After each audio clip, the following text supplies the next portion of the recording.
Donald Trump sued the IRS for leaking his tax returns. Now, President Donald Trump's Justice Department is settling the case with your money. The centerpiece? A $1.776 billion anti-weaponization fund. There's no direct cash payment to Donald Trump, just an apology, a shield against his old tax filings, and nearly $2 billion flowing to a commission his appointees will control. Look, the IRS shouldn't get a pass for leaking private records. But when the guy who filed the lawsuit is essentially the same guy who settles it, the cure starts looking a lot worse than the disease. This week on Liberty Lens, when does fixing government abuse become government abuse? And here to help me answer that very important question, especially for people who believe in liberty, is none other than my friend and co-host, Mr. Mike Termott. Mike, how are you doing today?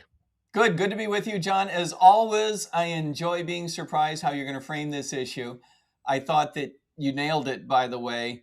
When does the reaction to what we would consider to be government abuse become government abuse itself? And I think for as much detail as we're about to get into, which I think is substantial and appropriate, Right. I think it's worth mentioning fundamentally, everything has become so politicized. Right. So politicized. Right. That you're naturally going to end up in many more examples. This is not the last example, right? Of either government abuse or an overreaction to it that looks like government abuse. I think one of the reasons why this is an interesting case and worthy of teasing and discussing is because it is going to happen again in the future in different forms, right? And it's incumbent upon us to understand the forces that have led us to this. A lot of folks are going to look at this, John, and say, it's not that big a deal. Really? Right? Yeah. And, we can argue that round or square, and we will. There are certain aspects of this that aren't quite as bad as, some folks at CNN are melting down over. I appreciate that. But there are some aspects of this that really are worse than the way Fox News would lead you to believe that there's nothing to see here. And there will be some proof in the pudding. How this plays out is going to illustrate some of the risks in having a settlement like this. But I'm really glad that you pushed us to discuss this now, today, because it shouldn't depend on how it eventually plays out. Right. For us to criticize or decide not to criticize the way that it was set up. Right. And I think that's the important thing, because almost lost in all this is not whether, in particular, President Trump has been aggrieved. By the way. Oh, there you go. I'm plugging New Hampshire today. We'll discuss why later. Fair enough.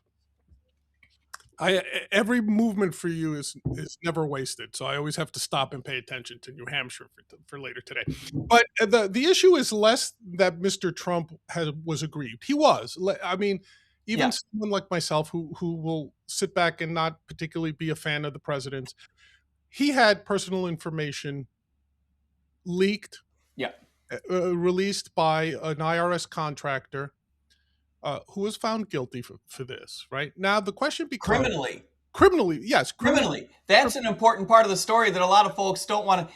If you watch CNN, they seem to have forgotten that there was a crime committed against Donald Trump, his business, and his family. Yes, absolutely. There's no doubt about that. And as libertarians, as liberty people who want to see more liberty and less, we can't have it. We can't have that. Can't have it. I guess the question hinges on whether this was an individual acting, the guy who leaked, the contractor for the IRS who leaked the information, right? Or was there any criminal negligence or negligence on the part of the IRS that perhaps didn't do enough to shield his information, etc. And in some ways, this is a very sort of mundane sort of question, right? Like, okay, we know the guy who leaked it is guilty, criminally guilty. He was found guilty. Uh, and then you kind of turn to the institution and say, well, did they have the right security in place? Did they would any reasonable firm in their place have done anything more? Right. And that's pretty mundane, quite honestly. But there's two things that I find And not uncommon. and not. You're absolutely right. Like Like, not uncommon. Governments make mistakes. Well, humans yeah, make mistakes all the time. As a police officer, I can tell. Obviously, no police officer has ever made a mistake, John. obviously not. Obviously not. But I have heard stories Yeah, about other government employees having made mistakes. And when those mistakes are made, if they're, how do I say this?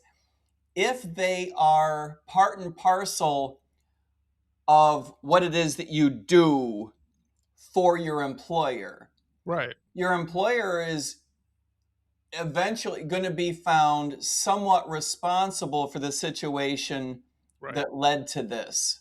Right. And I mean, Mike, I mean, all of us to some extent or another have gone through something similar, which is, for example, think of a data breach. When you get these letters in the mail, so and so company your data was exposed through a breach, and we don't know if you were affected or not. But here's what we're offering as a remedy. Like a full credit history report, free, Right. credit shield, whatever. Right. Right. And They're trying to avoid getting hammered by a class action suit, for example. right. And when the class action suit happens, it's a regular thing. It goes to court. There's judges involved. There's almost like a formulaic remedy. If you lost this much, you get this much back. Right. It's almost like an insurance policy. There's actuarial tables for all this.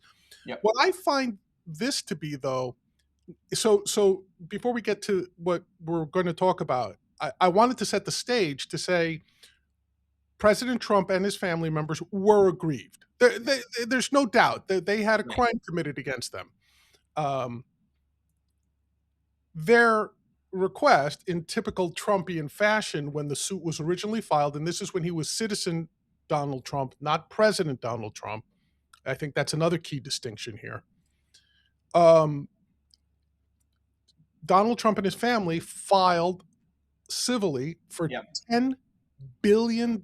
Yeah, they asked for $10 billion in damages, which is ridiculous. Which is ridiculous On the face of it. and not terribly important. I mean, people sue and they ask for crazy amounts, especially the president. He's had a long litigious history of asking for outrageous sums of money that he very rarely wins, by the way, but that's his MO, okay? And remember, I'm sorry, let me just jump one small point. Remember that it's not merely a matter of what the damages were done to you. It would be hard to say that the president and his family and his business were damaged by $10 billion right, by virtue of this illegal leak. But there's another piece of that, and that is punishing the IRS. Yes, the punitive damages. The punitive damages. And in that context, it still seems high, but it doesn't quite seem as insane to say it would take a large amount to get the attention of the U.S. Treasury Department in a fashion that would cause them to institute the practices that would preclude this from happening again. Right. Assuming they were found liable for being negligent. Right. That's the other half of the assumption, right? Like, we're not there yet. Right. Had a court adjudicated this and said, hey, the IRS was being run like a teenager's basement computer and nobody cared who was coming in and out and they had no practice. Like when I was working on Wall Street for a very, very large bank, as you well know, I was in charge of their online banking. Yeah. We had to go through man traps. There was like the guys with the rifles standing in the server room and everything. It was like we had DOD grade stuff to prevent this sort of thing from happening, right? So even if there was a data leak, it would be very, very, very difficult for someone to say this bank was negligent because they didn't take That's right. They took all reasonable precautions, and sometimes you just get beat.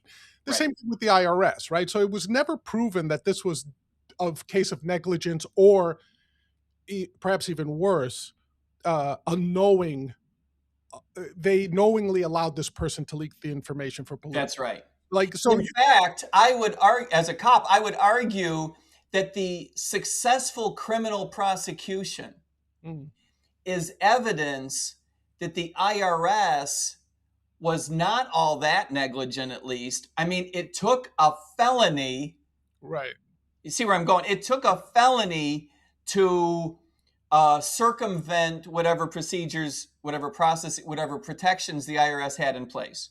It's not like this contractor had Donald Trump's tax returns fall into his lap and said, "Let me run to the New York Times with this." Right? It took an active sort of Exactly. right. So let's. And the reason I think that's important is because it kind of sets the thing that more than likely the IRS was not out to quote get Donald Trump once he left office, and I think it's not a foregone conclusion that they had been that was the case. All right, so Right. I think you're right. Although, let me, at the risk of us never getting to the part of the conversation we want to get to, let me do add one quick thought, which is there were, and by the way, I don't know how much of this has been adjudicated versus just sort of leaked information. So take everything I'm about to say with a grain of salt. But there have been reports that there were very senior civil servants just underneath the political appointees that were anti-Trump, that were okay. You remember the earlier scandal about the IRS being a little better at scrutinizing conservative nonprofits than liberal nonprofits. You yes, remember that, right? that was under the Obama administration, I think. That's right. Unrelated, little earlier, but unrelated, right? In other words, there has been this assertion that Right. the IRS as an organization has been a little tolerant of a little anti-Trump thing going on, just undercurrent. Right, and I would say that I tend to agree with you. And this go and look, even back when I still considered myself like say a Reaganite conservative, so I'm talking ancient history, Mike. It was always clear that where there was prosecutorial discretion involved, it leaned against conservatives. Yeah. But I think it would be hard pressed for you to say there was like an organized. No. That doesn't mean a conspiracy. It just means. Yeah, to your point, like you said before, people are people, and certain Yeah. things get under certain people's skin more than others. And as long as they're within the confines of the law, you just deal with it, right? Like, so that's the way it is. So when we get to the point where citizen Trump has become President Trump again, and it's very clear that he has very loyal appointees in key areas of government, not the least of which the Department of Justice, Including including the IRS, including his personal attorney, Todd Blanche, who now finds himself the interim head of the DOJ. Again, this is important in context because when we had Pam Bondi, there were all these accusations of, well, she really is running interference for the president in a lot of issues, whether it was the Epstein files or anything like that. I don't think she would deny that, by the way. Right. I don't think she would. This is not an accusation that should set anyone's hair on fire, right? It's not entirely conspiratorial. Right. Todd Blanche, the history is the history. He was the president's personal attorney, and he finds himself an unappointed director of the Department of Justice. He is the unappointed, in essence, attorney general who brokered. He is the acting attorney general who used to be a professional advocate for Donald Trump, citizen. Correct. Who is the guy who at least signed off on. Right. And was probably part of the team that developed the architecture of this settlement.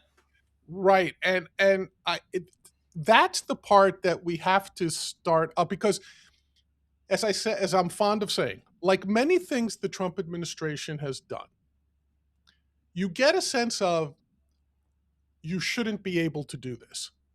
Whether it's the president floating the idea of issuing himself a pardon, whether it's the I'm going to get my tariffs by hook or by crook, and I'll just wait till the courts invalidate something, then I'll move on to some other concept. There's always this concept, and I think you, to some extent, said it the right way. They're always pushing the envelope of what's legal, what's constitutional. And the other thing I say all the time, John, is the president is surrounded by goofballs. That's part B, yes. So in this settlement, in my opinion, Mike, and I want you to give me your honest feedback here, is I see the convergence of the two. I see the convergence of President Trump saying, hey, I'm the most powerful man on planet Earth. Here's what I want to do. And I'll even give him the benefit of the doubt. He's aggrieved. Perhaps there were people out to get him politically, and he's like, I want revenge for this. We've already seen he wants to put Comey in jail. He wants to put Letitia James in jail. Like, and he's made no bones about it. Like, we remember that famous should have been a private message. Actually, it turned out being a Truth Social post to Pam Bondi. Why aren't these people in jail yet? Right. So we have President Trump, who is of that personality, who does have that temperament. And now that's married with the goofball advice of, hey, boss, we have to have a way to keep the base happy beyond your second term for whatever comes next. And one way to do that is let's set up a fund, some would say a slush fund, that we will control, your allies will control, and use it to, quote, make whole people that are targeted politically through the laws, through the legal system, through the next attorney general. Yep. Right. So, Mike, I don't know if you agree with me, but that seems to be the architecture of how this settlement came about, right? Oh, yeah. No question about it. And I think it's early to call this corruption, but it is clearly a stepping stone toward corruption. Corruption is what we would call it if we find that the money really does go to some places where it shouldn't go, right? Say back to Donald Trump under this settlement. It's certainly beyond what a court would say is appropriate, right? And that, of course, is the problem, is that the courts are not involved. So to your point, and our weekly point about the president being surrounded by goofballs, it should be unsurprising that the president of the United States, whoever it is, right, says, I'm pissed off about this. We need to fix this. We need to stop the idea of the government going after people in a overtly political fashion and over prosecuting people. That seems fairly normal. Now, you might say tradition is that the White House stays separate from the Department of Justice, and that's a conversation you can have before appointing the AG, but not after you appoint the AG. That's a fairly refined point. But it would be unsurprising that the President of the United States would be pissed off about something like that. It's a little bit weirder when what he's pissed off about is the government having come after him personally, but that's not his fault. The government did come after him personally in a criminal fashion. So it should not be surprising that President Trump would be pissed off about this and want to sue. And if I were the Biden administration, I would have settled this lickety split. Oh, sure. A piece of this that we don't talk about very often is there is some, I don't know, lackadaisical is not the right word, but a little bit of malpractice politically, if not legally, on behalf of the Biden administration, not settling this right away. Right. The Biden administration should have come out with a statement saying, basically, maybe not with these words, no Democrat listens to me when I say this is what you ought to say anyway, but should have found some way of saying, you're right. This sucked. This shouldn't have happened. The IRS should have had procedures in place to make sure this doesn't happen. And let's settle this. Maybe there's more people involved. At that point, if Todd Blanche says, the president's attorney says, well, we want a fund set up to take care of all kinds of people who are aggrieved, who have been unfairly prosecuted. At that point, the Biden administration could have said, That's an interesting idea. Not the way we would have gone, but you sort of have us checkmated here politically. So we'll go along with that, but it's got to be supervised by the court. Anyone who wants money out of it is going to have to make their case to a court, or at least an appointed magistrate who is supervised in a bipartisan fashion, right? We're not just going to have Republicans overseeing this. We'll do you a solid and not just have Democrats overseeing this either. In other words, what I'm trying to say is it would not be impossible for this to have been fashioned in a way that didn't make my head explode in yours. Right. You're absolutely right. And the thing that strikes me as odd and actually telling in a lot of ways is that this could have all been solved by one very simple, like if you want to pass it, which is to end qualified immunity, to end the automatic immunity of federal workers, federal employees, federal agents to be sued civilly in a court of law. Like, for example, it doesn't just apply to what happened to President Trump, but look at President Trump's reaction to, say, the ICE raids, to the killings in Minnesota, for Renee Good, for Alex Preddy, right? Part of the frustration here is that when these ICE goons come and rough somebody up and it turns out they were American citizens, they didn't do anything wrong, those people have almost no legal resource. You can't drag an ICE agent into the court because they're acting under the federal auspices and say, we're suing him for $10 million. We're suing her for $10 million. And to your point, this isn't merely a qualified immunity, any immunity issue. It's also an issue of the federal government saying, because they're federal employees, this is a federal case. By the way, that's not necessarily true. Right. But, the city of Minneapolis may have a different view of that. But the federal government says, the administration says, because they're federal employees, this is a federal case, and we've chosen not to prosecute them. In other words, take away all the immunity you want. Change the courts change all the laws of the United States in any fashion you want. If the prosecutor says we're not prosecuting, right, it's hard to do anything about it. Right. To me, that's telling, right? Because it had this opened Donald Trump, like famously, I remember Donald Trump before he became president used to say, the Fifth Amendment should be abolished, right? If you're not guilty, why would you mind answering questions? If you're not guilty, why do you take the Fifth on the stand? Then he was put in that position and he said, now I understand why the Fifth Amendment. All of a sudden you get it. All of a sudden he gets it, right? Had the president come out and said, we're going to push for some changes that allow citizens to drag the federal government into court to prove their case on an individual basis, I would have cheered, Mike. I would have said, hey, he finally got it, just like he got it with the Fifth Amendment, right? But in this case, he's not doing that.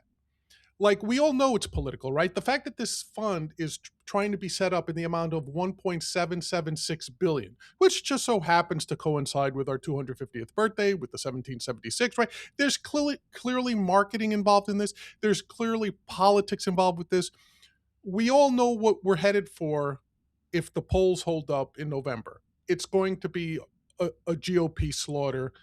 The redistricting shenanigans may help with that, but I think we all agree it doesn't look good for the GOP right now. Mike, address a cynic like me.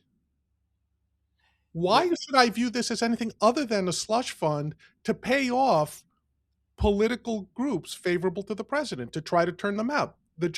Famously, Todd Blanche refused to rule out that people convicted who were later pardoned for the January 6th riots, people who committed violence, can end up suing the government to get a piece of this fund. He refused to rule. Todd Blanche, the acting AG, refused to rule that out. Well, agreed. Look, clearly what the administration should have done is to fashion a settlement and then invite it in court supervision. Right. There's no counter argument. There is no counter argument, right? Right. Or at the very least, invited in congressional appropriation for a particular amount of money, which we would have viewed as only half as corrupt because it would have been all, it would have been Spread political self-dealing instead of familial self-dealing. it would have been spread out a little bit. It would have been spread. The blame would have been, this would have been a longer episode. We would have had more people to blame. But well, look, courts can be corrupted too, but it happens allegedly less in this country. So they should have invited in court supervision and required everyone to make their case to get money, and they didn't do any of that. And that's why we're here. By the way, one thing that we should probably add, it's very likely, I don't know how likely, I don't know if it's before or more or less than 50%, but it's very likely, very possible, I should say, Right. that this is going to all get struck down. Yes, there is. There are cases, there are suits moving against this, right. that have a lot of merit behind them. That's basically going to say you can't do this without court supervision, and that's really the way that this should go. But okay, suppose it doesn't. Right. Given the awkward situation Todd Blanche has created for himself, look, the original sin was that, right? The settlement with no court supervision. Right. Once you make that dopey decision, and that's really what I don't forgive him for. Like I say, it's one thing for the president, any president, to say he's pissed off about this, especially if he's the one that was aggrieved. Right. It's not okay for an attorney like Todd Blanche to say, this is what we're going to do. We're going to avoid the courts and just set up a slush fund. That's not a good response. Well, avoid the courts and avoid Congress. Avoid Congress, avoid the courts, and we're going to have nothing but appointees make these determinations, appointees that I and the president can remove anytime we want. This is not okay. Okay. Once you make that decision, saying I can't rule out any particular petitioner, I think is all he can. He can't say, I agree with you. It'd be lovely if he would, as a cop, I would love nothing more than someone to say, the one thing we won't do is give money to people who were violent against cops. I love that idea. But I get it. Once you created this stupid mess,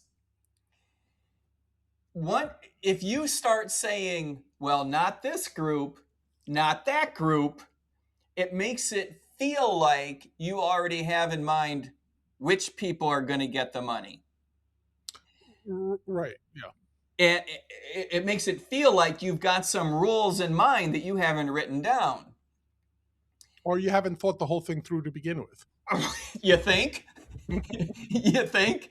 Right. And so I think he's in this fix where he can't say we're ruling out or ruling in any particular group, that we really are leaving it open to anyone who can make a case that they were unfairly prosecuted.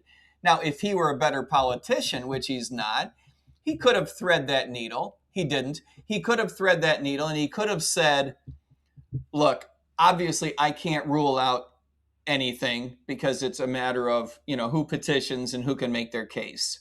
Right. He could have said, however, having said that, I would be shocked to find that people inside the Department of Justice would sign off on the idea of giving money to people who were violent on January 6th towards police officers or any other date having been violent to police officers. He could have said something like that, but he didn't publicly. And apparently importantly, he couldn't even say that privately to a whole bunch of Republican senators whose hair is now on fire as well. Yeah, and see, I was going to mention that. This is getting a lot of pushback. Like if I'm looking down in my notes because there's so many names here, excuse me, from both sides of the aisle. Hakeem Jeffries, Jamie Raskin. And those two would be upset even if this were perfectly T's crossed and I's dotted. Right. And on the Republican side, Mitch McConnell, Susan Collins, Bill Cassidy, Tom Tillis, and a whole bunch of others. And then you've got the libertarians among us who can be sympathetic to the IRS being a tyrannical organization and still say, whoa, but this isn't the way to handle it. And again, I do want to also say that, to your point, the political mess is is obvious, right? And to your earlier point, we have to caution this isn't a done deal yet. But at the same time, it's important to remember I don't think that I tried to find similar situations doing some research, and I couldn't. I No, couldn't find a similar situation where a citizen sued the government and in the process of that litigation being ongoing became president or even became the attorney general or anything like that, and then openly, very openly crafted a settlement to benefit himself as an elected official in that at that level at least. Like so, I saw some citations referring to a discrimination sort of settlement while Obama was in office, but even that had to go through the courts, had to go through right. Congress. There was a Department of the, I guess it was Department of Interior, was alleged to have engaged in discriminatory practices against certain American Indian, Native American citizens, and created a fund, and then individuals had to make their case to the fund. It wasn't all that not zero analogy, but not all that analogous in the sense that it was supervised by a court and is closely monitored, which, I think only makes the case, John, that it wouldn't have been brain surgery, it wouldn't have been rocket science to have fashioned this in a way that would have felt more appropriate. Right, right. And And also, it's a shame. Now, I think it's going to be really interesting to see how it plays out. right. What do you think of the part that many people aren't talking about, which is that there's also this forward promise never to investigate Yeah, the president's tax returns prior to his taking office? I mean, that was snuck in there, right? I mean, people yeah, are yeah, still yeah, yeah. about the Ham-handed, yeah, not as weird as it sounds. In other words, really politically mismanaged. right. Really politically mismanaged, because the way it came off sounding was some unprecedented get out of jail free card that was created just for the president because we're sucking up to President Trump. That's the way it sounded, It right? sure did. Yeah, It sure did. Just really badly managed. Again, making my case that the president is surrounded by idiots. right. Whereas you could imagine this having gone to court, should have been expedited, should have gone to court, Right. and the court would have made a statement, and the Department of Justice could have made a statement supervised by the court. That's actually what I mean. That that the case of the IRS looking into President Trump was the fundamental original sin. And it was the looking into, not merely the disclosure. You see Right. where I'm going. In Right. other words, peel the onion one layer deeper, and you can make the case in court, and I want to emphasize this, and having the court supervise the settlement to this accusation. Right. What really went wrong was the IRS not having systems in place to preclude someone from going after an individual citizen. Right.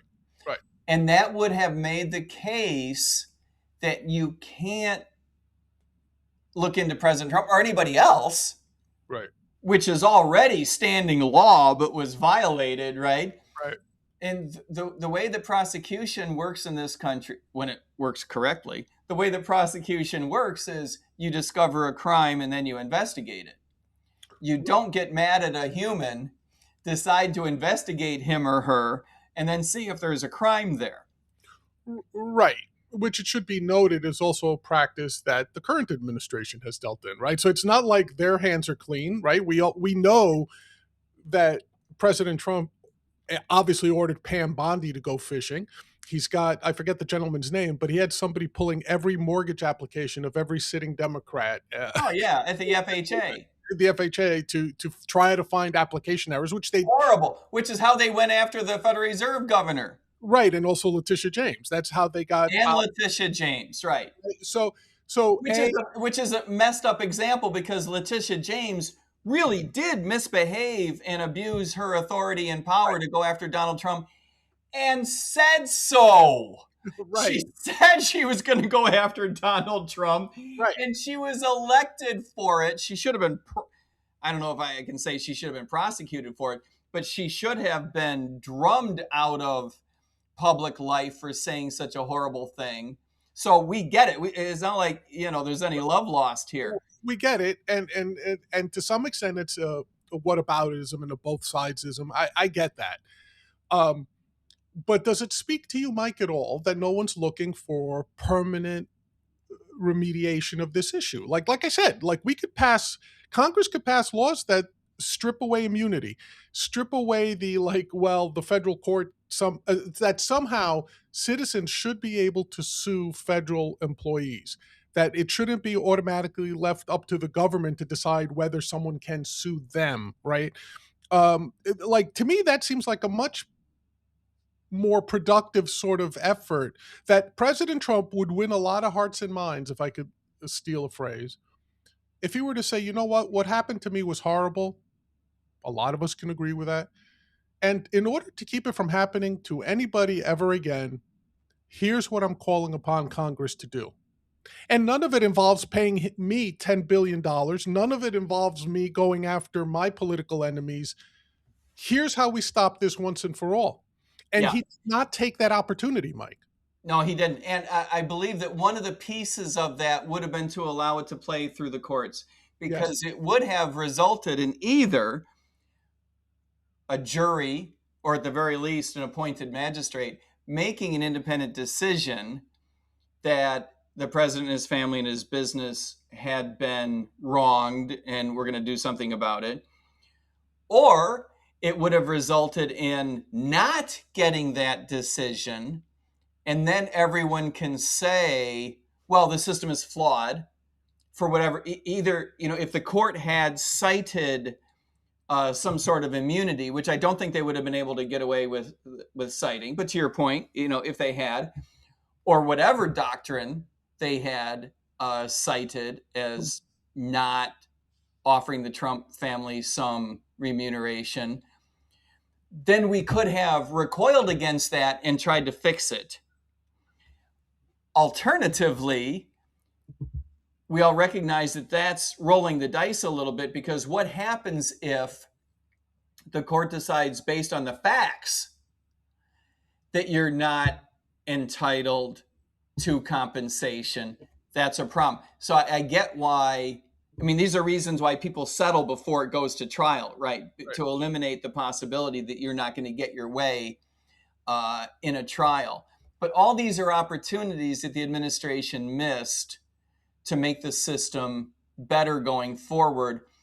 And because of that, it just winds up looking like a big political slush fund. And we're going to have to just wait and see how it plays out. If half that money goes to Democrats, that'll be interesting. Right. None of us are anticipating that, right? Are anticipating that, yeah. Right. But in theory, it could happen, and so we're going to have to wait and see. Yeah, I agree with you. And I'll even though I don't think this should be used as an excuse for what actions were taken to leak the president's tax returns, but I was thinking that if I was to extend it a little bit, what is now tradition, which is that presidential candidates voluntarily release their tax returns for a certain amount of years. Right. Make that a law. Make it that if you want to be president of the United States, even though it's a violation of privacy and all that, you choose to run for president or vice president, we have constitutional requirements. You have to be 35. You have to be a natural born citizen. Number 3, full financial disclosure of all federal information, tax returns, things of that nature. Not personal stuff, but anything you filed with the government becomes publicly available. Right. That way, see, Mike, in my mind, if we had that, all of this goes away. You wouldn't even get to this point, because President Trump famously is one of the, I think the only one in recent memory, to run for office without voluntarily, I think the tradition started with Nixon or right after Nixon, I'm not sure, but right around the early to mid 70s, of presidents saying, here's my tax returns. You could argue whether it was honest or not, but at least they went through the pro forma of, here's my tax returns. And President Trump was the first one to say, hey, it's none of your business. I'm not releasing anything. Here's my accountant to tell you how rich I am. That was the extent of it. So, right. And the alternative argument is that people could have just decided not to vote for him. But, I but agree. where we certainly agree is we don't allow a government agency to weigh in on this issue. 100%. But I just want to get maybe your opinion on that. Like, do you feel that maybe something like disclosure should be written, again, through Congress, written into a requirement for president and vice president specifically? It's a tricky issue. I'll give you one level of trickiness. Sure. I don't want a system in which too much requirement discourages some people from running for office. There is a dark side to this. Sure. And that is that it's hard to draw a line. Once you decide, well, you're going to run for president, you have to disclose last year's tax return. Okay, that seems pretty benign, Reasonable. right? In fact, I think that is the rule today. But it's the old camel's nose under the tent. Once the camel gets his nose under the tent, he wants to get the rest of his body under the tent, and not just under the tent, but under your sleeping bag and everywhere else. If you're going to run for Congress, if you're going to run for Senate, okay, you're going to run for State House, you're going to run for county commissioner, you're going to run for sheriff. Not just tax returns, but what about tax returns for related entities? Do related entities include your family? Do they include full audits? Are those audits at your expense? Do they include audits of your businesses? What if you're a dentist and you have a professional partnership? It's very difficult to draw that line. The FEC requires certain disclosures now that are in categories.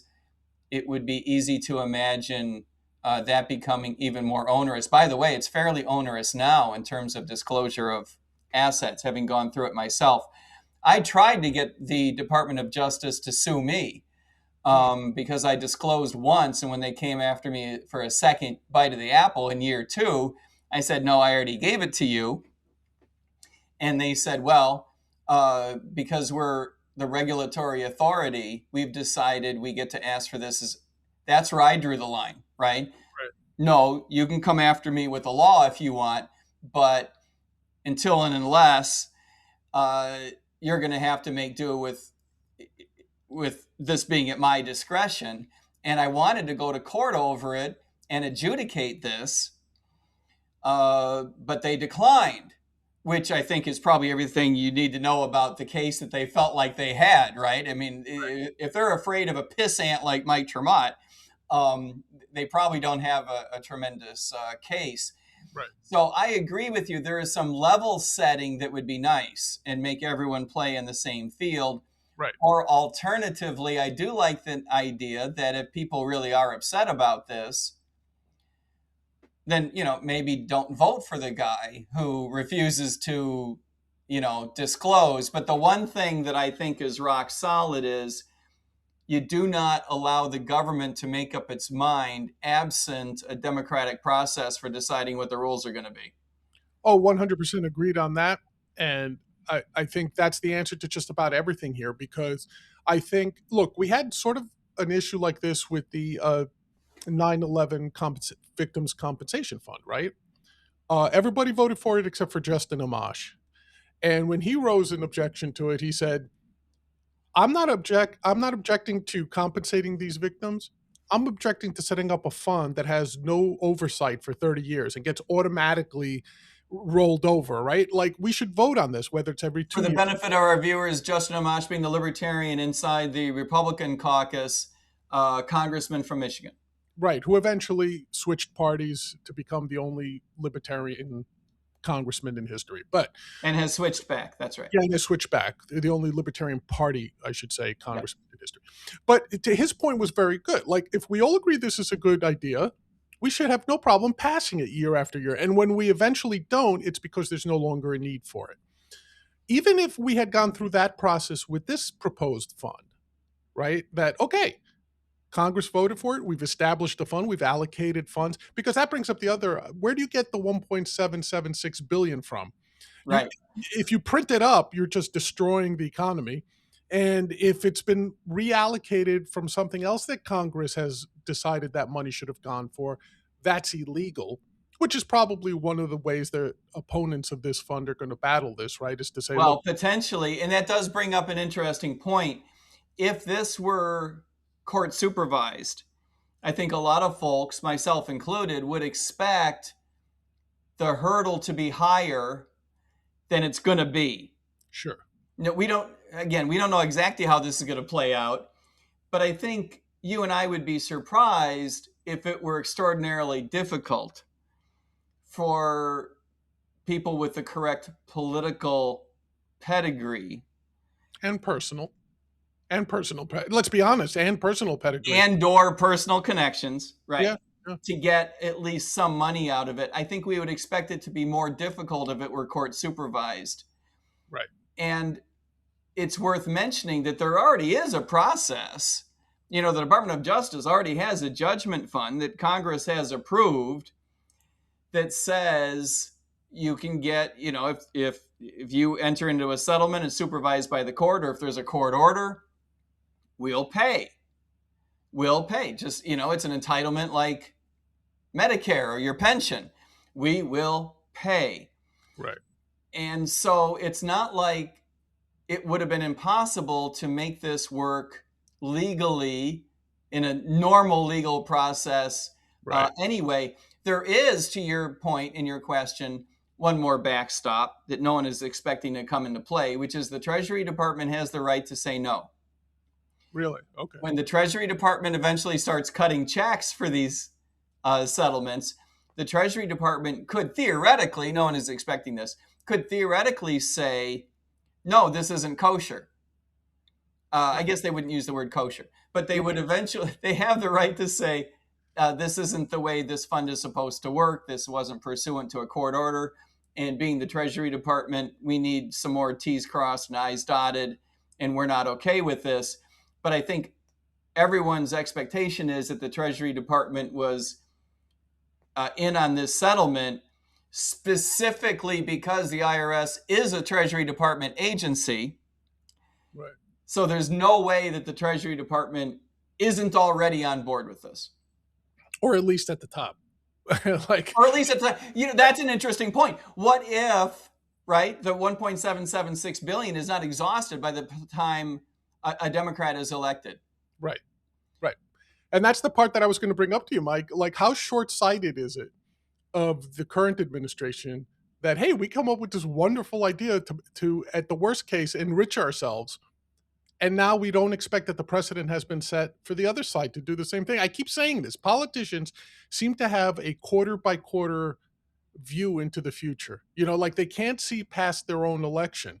And I can only Maybe imagine Todd Blanche is okay with it. Maybe Todd Blanche thinks it's okay for the next, for a Democratic attorney general to set up his own or her own 1.776 billion, 1.77777 billion. Yeah, I can't wait until the settlement fund is set up by President Gavin Newsom or President Alexandria Ocasio-Cortez to compensate the victims of the Elon Musk aggressions on X, for example. Okay, now you've pissed me off. I'm done with you.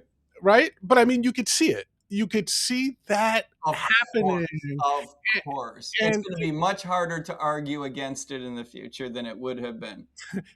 And Mike, I'll close on this. The slippery slope absurdities are becoming more and more feasible by the moment, it seems. Such is the fickle finger of fate, John.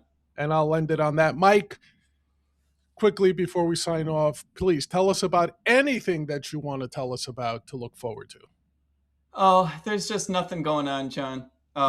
That's the biggest lie of all. If anyone wants a copy of the book, Broken, about the broken nature of American politics and the stupid policies it leads to, go to MikeTremont.com or email me or text me, Mike@MikeTremont.com, and I'll set you up.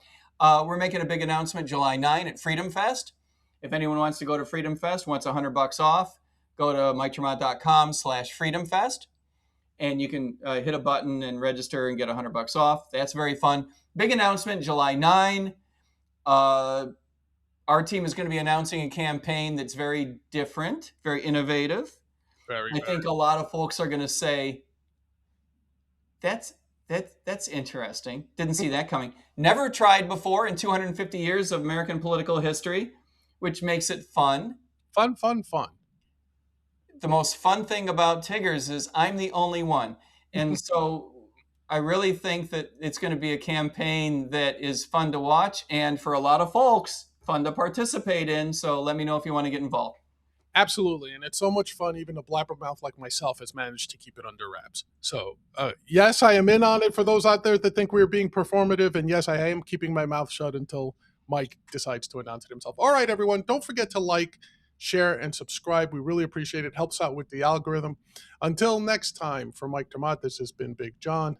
Peace, everyone.